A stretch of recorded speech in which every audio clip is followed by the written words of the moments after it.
Senhoras e senhores, nós estamos aqui na nossa rede T de rádios, conversando com todo o estado do Paraná, junto com o nosso deputado federal, Aliel Machado, junto com o nosso secretário de Estado, Beto Preto, e, claro, com a autoridade maior da saúde do Brasil hoje, a nossa ministra de Estado, que tanto nos alegra no Estado hoje estar recebendo ela.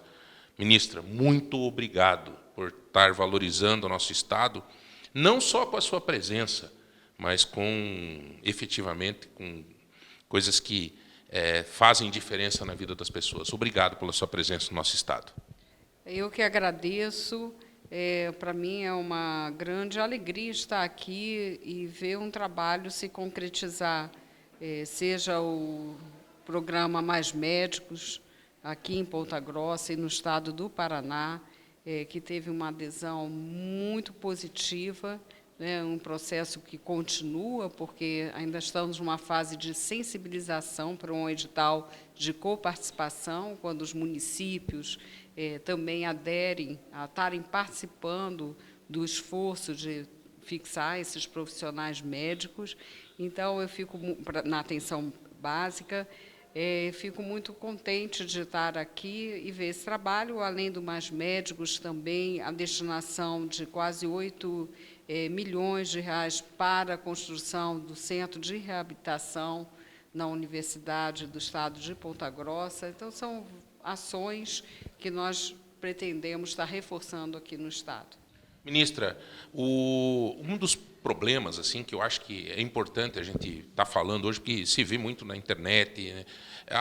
Está tendo muita morte de jovens, de infarto, será que isso é resquício de uma pandemia? O que tem de ciência de verdade? Porque é um diz que e a gente não pode perder a oportunidade de estar falando com quem está no comando, quem está acompanhando pesquisa, quem pode falar a verdade.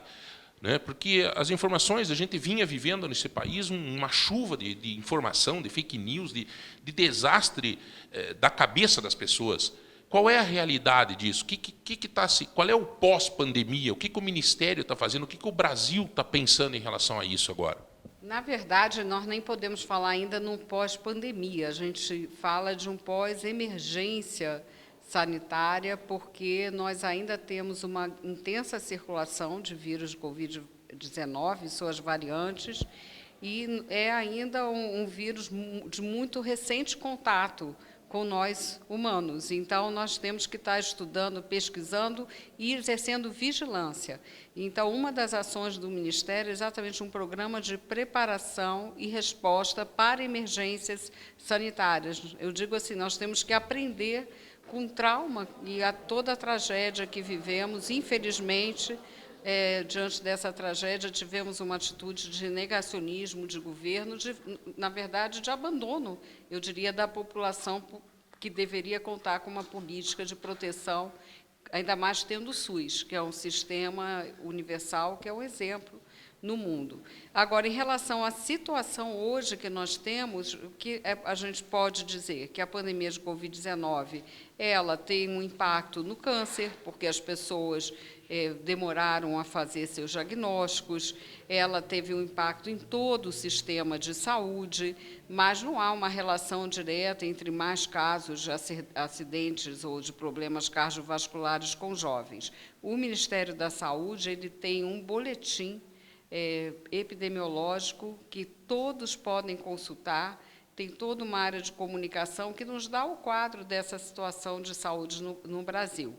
Então, há muita coisa, como você disse, que me disse, e nós temos buscado justamente recuperar a capacidade técnica do Ministério da Saúde de fazer essas avaliações e também de estar divulgando isso para a população.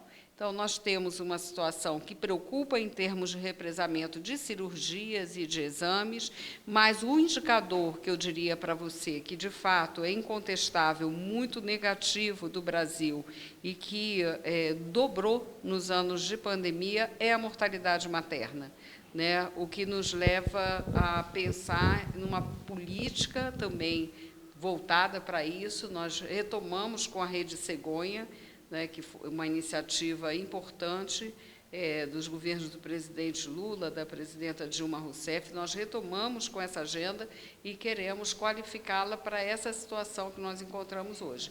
Eu acho que esse é, de fato, um problema central e que tem muita relação com a falta de um pré-natal adequado, e nós estamos, então, focados em integrar essa política, seja na atenção primária, na atenção especializada. Ministra, o SUS, que a senhora fala, que é realmente uma referência mundial, ele sofre também com a questão da readequação da tabela do SUS, né? A gente vê aí, por exemplo, o Estado do Paraná, o secretário Beto Preto, que aqui está junto, fez um aporte de 20% nos hospitais. Mas os próprios profissionais que atendem pelo SUS, esta tabela, como é que está sendo trabalhado isso? Porque a gente percebe, por exemplo, que nos hospitais filantrópicos é raro ter um hospital filantrópico que esteja bem de saúde.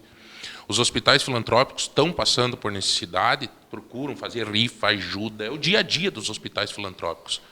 Aí precisa ter não tem certidão negativa, daí é o enfrentamento diário aqui na paróquia que acontece isso. O que está se pensando para melhorar essa situação e se é isso um dos problemas que deixaram os hospitais filantrópicos nessa condição que está hoje? Não, é isso que eu ia dizer. Os hospitais filantrópicos têm tido um aporte de recursos desde que o governo Lula assumiu. Nós cumprimos, inclusive, com algo que tinha sido aprovado em lei, mas que não tinha sido cumprido pelo governo anterior. Nós destinamos quase 2 bilhões, num primeiro momento, para os hospitais filantrópicos, e agora nós fizemos um novo aporte de recursos, mas, de fato, há uma situação de endividamento de muitos desses hospitais. Nós temos trabalhado em várias linhas de apoio, muitos deles, eles são muito diferentes, claro, né, em todo o Brasil, mas alguns desses hospitais são referência em oncologia, e nós estamos com uma linha muito forte de aporte de recursos para tratamento de vários tipos de câncer. Então, nós estamos no processo de recuperação em diálogo com esses hospitais e já com ações concretas, né? Não só o pensamento, mas acho que muito mais terá que ser feito. Em relação à tabela SUS, nesse momento não é possível uma revisão completa, mas, por exemplo, para as cirurgias eletivas, nós dobramos o valor dessa tabela, né, naquela destinação de recursos para os estados, e nós estamos progressivamente revendo alguns procedimentos, como é o caso da hemodiálise, como é o caso da oncologia, que eu já citei. Em breve será o caso também da cardiologia, que teve uma portaria no governo anterior também com efeito muito negativo. Isso é um consenso entre os secretários estaduais e municipais de saúde. Mas acho que no meu ponto, em relação a essa questão da tabela, é que nós queremos avançar para um financiamento mais avançado para o Sistema Único de Saúde como um todo e garantir recursos para que o SUS possa suprir necessidades cada vez mais complexas, né, no Brasil. As crises nos planos de saúde, ministra, o que está se estudando dentro do Ministério para isso? Porque é um perigo, né? Um plano de saúde também que tem um risco de fechar, alguma coisa nesse sentido, é uma sobrecarga no SUS, uma sobrecarga na porta dos hospitais. Né? Os planos de saúde respondem por 25% do atendimento da nossa população, como nós sabemos. Nós temos uma linha de diálogo com todo o setor de saúde suplementar, até no sentido de alguns problemas que eles detectam e são comuns ao atendimento público também. Quais são esses problemas? Terapias que o Brasil poderia já ter uma autonomia maior e que são caríssimas e que são muitas vezes judicializadas. Então, é a nossa linha do Complexo Econômico Industrial da Saúde, o fortalecimento da atenção primária, e uma outra linha que também o setor tem apontado muito é a questão das fraudes, que aí é algo que está na mira da própria discussão dos planos e das agências reguladoras. Ministra, eu sei que a ministra tem que ir embora, está atrasada. Eu só quero encerrar dizendo o seguinte para a senhora. Eu sou uma pessoa um empresário no ramo da comunicação e a gente sente no dia a dia, nesses últimos 6 meses, a gente sente uma coisa muito positiva na saúde. A melhor coisa para um pai, para uma mãe, é sentir segurança. É você saber assim que se o teu filho vai ficar doente, o teu filho vai ser atendido. Na sua imagem, o povo brasileiro está começando a sentir isso. Segurança. sabe? Talvez a mãezinha lá do bairro, até me emociono de falar isso, porque eu estou, neste momento que eu estou lhe entrevistando, estou preocupado, que a minha filha de 9 anos estava febril e tal, agora antes de vir para cá. Então, falo até com o coração de pai. É isso que o Brasil precisava, ter segurança. Ter segurança num governo que leve a sério a vida das pessoas. E não tinha pessoa melhor do que a senhora para esse comando. Não quero ser machista nem nada, mas é tipo uma mãe cuidando da saúde dos filhos. E ninguém melhor do que uma mãe. Não estou dizendo que o Beto Preto não é um big de um pai, porque o Beto também é uma referência.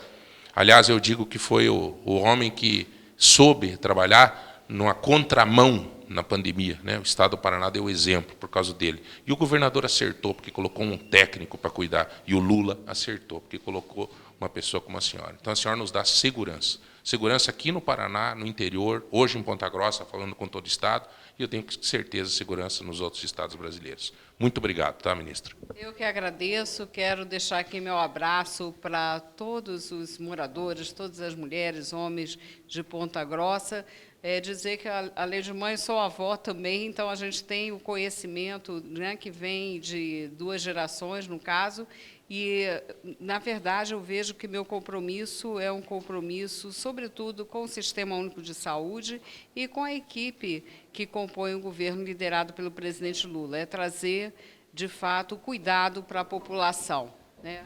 Muito obrigado. Obrigado ao Aliel Machado, nosso deputado federal. Aliel, muito obrigado, tá? De ter proporcionado esse momento para o Paraná, tá? De trazer a autoridade máxima para o Estado aqui, tá bom? Obrigado, Aliel. Parabéns pelo teu trabalho. Beto Preto, obrigado. Obrigado a Gleice também pela força. Valeu. Obrigado, ministra.